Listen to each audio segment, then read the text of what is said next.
May I now request Mr. Dushyant Dave, Founding Director, Puneet Advisory Services Private Limited and Head of Private Equity Committee at Indian Merchant Chamber, to present his speech.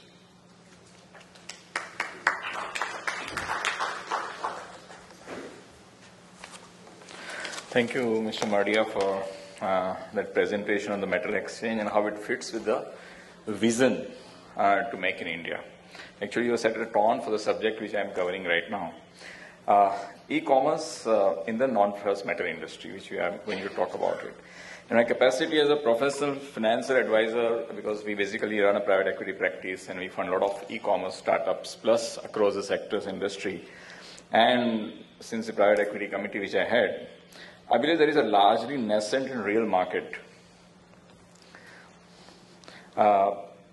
and a great potential for consolidation, growth and innovation in this space. I'll try and paint a picture for e-commerce in general and then go a little deeper into this particular non-ferrous metal industry.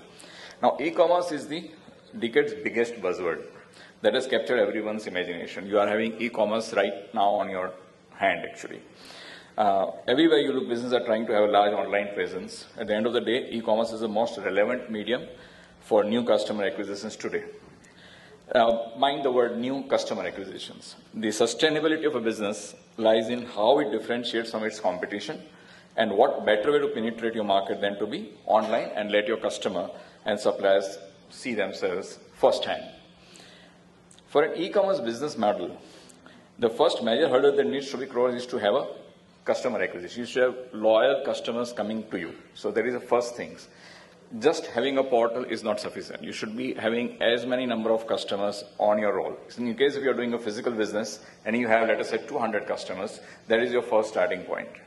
So you work like a traffic manager. You are between the buyers and sellers when you are as an intermediary. You are a manufacturer, then also you are a buyer and a seller. And then what you basically are creating on a portal is a value. You must create a value for the customers to come on the portal. What are you actually offering on e-portal? Then you to attract the customer, you are providing kind of a bait. Are you giving something just not 20% off? Are you giving something free? Free in terms of the content, free in terms of the research services, or it could be just any other product which is for example the scientific data on the copper, aluminum, or zinc globally what's happening. And then innovate in the sense of what kind of products can you offer other than the normal products which everybody is offering. And the sustain. You have to have a sustainability model. So you have to go on having innovations regularly so that you have a sustainable customers. Customers go on coming to your site again and again. Once you have done the portal, you have acquired the customers, you have put up a sustainable model, the next step is a growth stage. If you have, let us say, 500,000 customers on the, let us say, for example, Mtlexs talks about 24,000, which is very, very impressive figure. What is the next growth stage? Growth stage is social media. Social media is that you should be present on each and every, whatever you name it, you are there on the Facebook, Twitter, various portal sites, various industry-specific events. That's where you are trying to, publicize everybody should be basically aware of it. It is said that social media channels marketing is 150 times more than the traditional channels. Traditional channels are, press, radio, TV. So when you have an online media, the only way to connect to the ultimate customer or any generations of the industry in the customer. As you're seeing right now, I know Mr. Mardia as well as Mr. Surendra Mardia, and now I'm seeing Saloni coming on this. So you see, the only way you connect the 1945 generation of the copper player to 2012, 2015, 16 generation of this is only through online. Otherwise, the whole generation goes away. For example, we have a customer in jewelry industry. Used to have a normal shop of jewelry, retail shop, and the children who have come back from US are setting up a complete online portal on the jewelry. So they'll be giving not only the jewelries, but even the diamonds. So you can see the complete change. As a result, as a matter of fact, those people who were able to come only at Jewelry Bazaar one shop, now their portal is being visited, forget India, globally. They are getting inquiries from all over the world. So that's the strength of the social media vis-a-vis the traditional channels and traditional thing.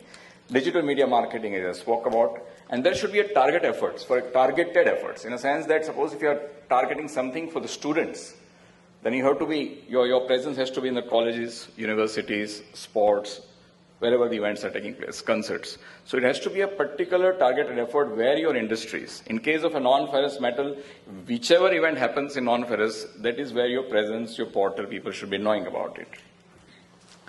The business model. There are two types of business model in any portal. Either I have an inventory model or I have a marketplace model. In case of a marketplace model, I don't have any inventory whatsoever. Nothing. I mean, I'm just making the buyers and sellers meet, right?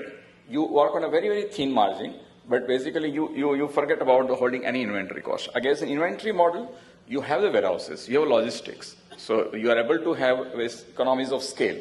You can have a very, very large inventory being built up, and then you can offer the discounts to the customers.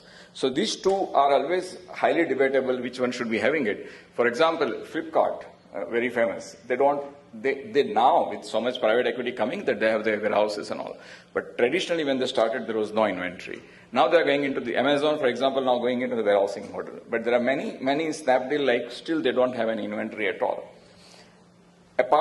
Having selected a marketplace or an inventory model, depending upon the product which you are, you add the value-added services. For example, when you buy, you said tracking. When you buy something, when you put an order on the portal, you should be able to track the person who has put the order. You should be able to track the order right up to the seller.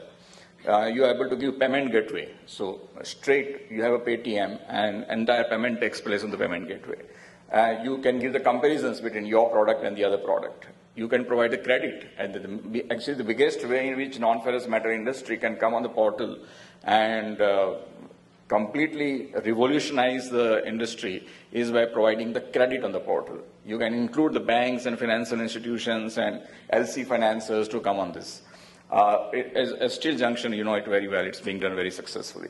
The quality inspection you can provide. So these are all value-added services. Logistics, you can provide the warehouses. So as you grow bigger and bigger, one-stop solution on the portal. So the portal gives you the finance, the logistics, the buyer-seller meet, everything. What could be the success factors? First of all, now the entire portal should be right in your palm. It should be on the mobile app. If you don't have a mobile app, it just doesn't work. So more and more people are getting off the website model. You don't find them on the PCs and the laptops. You find only on the mobile. The logistics services, as I said, the price discoveries, services, personalized tailoring. For a large customers, you are giving some kind of a personalized services. Then again, mobile website performances, meet timelines. You're supposed to not delay it. The reason why you have on the portal is you're supposed to be very punctual, disciplined about all the aspects of the trade. And the customer support you are giving. I mean, the moment somebody has become your customer on the portal, you're supposed to be giving he remains your customer for the lifetime. So you are just doing as much as you're doing when you are not into the portal and when he was your customer. So customer service remains same whether you are on the portal, you're offline or you're online. Where is e-commerce heading? So you have a content and the commerce. So one is a commerce making buyer and seller meet. Other is a content. You provide a huge amount of data about your industry in such a way that the customer, when he goes, for example, when you go to any kind of a stock buying websites, the moment you click on a stock, it gives you a research report about one particular company, all kind of charts, the future, comments, experts, etc. Similarly, when you click on an aluminum or a copper or a zinc, you should be having the entire content about the aluminum, right from the definition of aluminum, history of aluminum, future of it, as we all discussed throughout the day probably about the per capita consumption being so low in India that we have such a huge capabilities to grow further in this. Focus on verticals. What else can you do? I mean, you are into trading, then you're going for the supplier, you're going back to the manufacturer. Are you connecting the mine right up to the trader? These are the various verticals which can develop. And then you create ecosystems. Create ecosystems of the various channels together, the startups, the financial part. So the entire ecosystem is present in that particular e-commerce. E-commerce and non-ferrous metals. As it's now, the figures are now well known to you people, you are very much into the industry. It's 75 million tons by 2030 globally. Aluminum will become, it's 1.5 million tons in India today. To achieve 50% of global per capita consumption, I think India needs to triple aluminum levels. So you can see the type of activity which can happen only in aluminum. Same with copper. Global per capita is 2.7, India is 0.4. Investment in electrical infrastructure, power. I think gentlemen spoke about Mr. Piyush Goyal and power consumption. That I think that itself will create a huge demand for the copper. India needs to double the copper levels. And combine this entire your aluminum, copper, zinc with 350 million internet users in India. You can see where it works. So your entire brick and mortar industry is ready to be captured by these 350 million internet users. So you have to connect these two. And that can now easily happen because all of you are now basically e-commerce users in one way or the other. You're booking your railway tickets or air tickets, or you're doing your Ola cabs, you're doing a Meru cabs, or I mean, many things, Flipkart, everything is happening. E-commerce is right now, I think, a child probably is doing it. And in that case, if you can do as small as you can buy a shirt on an e-commerce, then why can't you buy a copper and aluminum on the e-commerce, which is more classified, properly documented material. Creating the platform. Now, having done all this, your portal is supposed to have a detailed product catalog. What are you actually dealing into? Are you dealing with 10 products? Are you dealing with 1,000 products? So when a customer gets into your portal, he's supposed to be having a detailed information about the product with complete specifications. So this is a standardization of the product. So as he gave the example, Sunil gave the example of the Mercedes. So Mercedes Ace class having what specifications? You are exactly ordering that. So there is no two way about it. As again, I'm giving you example of the jewelry and the diamond industry. Now the diamond is available on the portal with a complete certification. So there is no cheating on that. There's just no fraud happening. And you can even when classify as simple as a diamond, then even aluminum, copper goes without any question. The back end is also important. When you give something on the front, you have to update the prices regularly. You have to latest bids and quotes, revise catalogs. You have a creative representations. Second backend is ensure that the sellers are genuine. So the people who are putting up the portal, they have to see the KYC, know your customer very well. So the sellers and buyers are very well verified on the portal, so that the people when they trade, they don't have a doubt that the person who is is some different party whom is not going to be traceable. Then you have to manage traffic, connect seller and buyer, introductions, first round negotiations. When you start a portal, you have to really make the buyer sellers meet in a normal brick and mortar industry fashion. I congratulate Mr. Sunil to have this kind of an event where actually you are bringing the real brick and mortar people on the table and making them see to each other. And then gradually you go into the e-commerce. The specifics, what next? The logistics, tracking, automation, and the warehousing.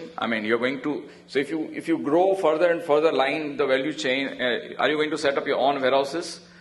Going to be very expensive for a person who is setting up a portal. He has to tie up with somebody who is into the warehousing business. So you have an outsourcing the entire warehousing needs. Financing, again, you don't expect an e-commerce platform to have his own bank and to put his own finance. So he probably tie up with the banks and financial institutions to do that. Similarly about the logistics as well. So you have to have back-end integration, you have to have data analytics in a sense that how many people bought this particular size of a product. So you throw research on that. Continuously, every day when the transactions go on taking place, you create a data analytics platform and create the next layer of the e-commerce which is going to be. Like for example, Amazon has huge investment in data analytics. Every day, every Twitter, every message which is being put up on the Amazon is being fully analyzed into the customer behavior, how the customer is going to react to the next level. Automation, of course, everything should be automated. For example, when you buy and sell and a transaction takes place, why it cannot be tied up with the financial accounting system of the buyer or a seller? And he can straight away get into the bank and bank pays it. So whatever can be automated currently, everything, whatever is possible to be automated, the people are doing the automation. So every possibility should be looked into that as well. Final thoughts. Possible challenges regarding product quality, in-house certification or testing, challenges associated with creating, maintaining a loyal customer base. E-commerce platform used only to scout for deals. See, what happens is that when you set up an e-commerce platform, like you go to Make My Trip, you find out which is the cheapest fare, and then you go directly to the airline. Now, that is also likely to going to happen on the e-commerce platform as well, that people will use this platform to understand what is it, then they'll go directly. But once the portal matures and gives many other advantages, people will go on coming back to the platform as well. So the time is right, very much right. The market exists, a huge market. And the key is to find a way to build that loyal customer base. Thank you. Any questions, please?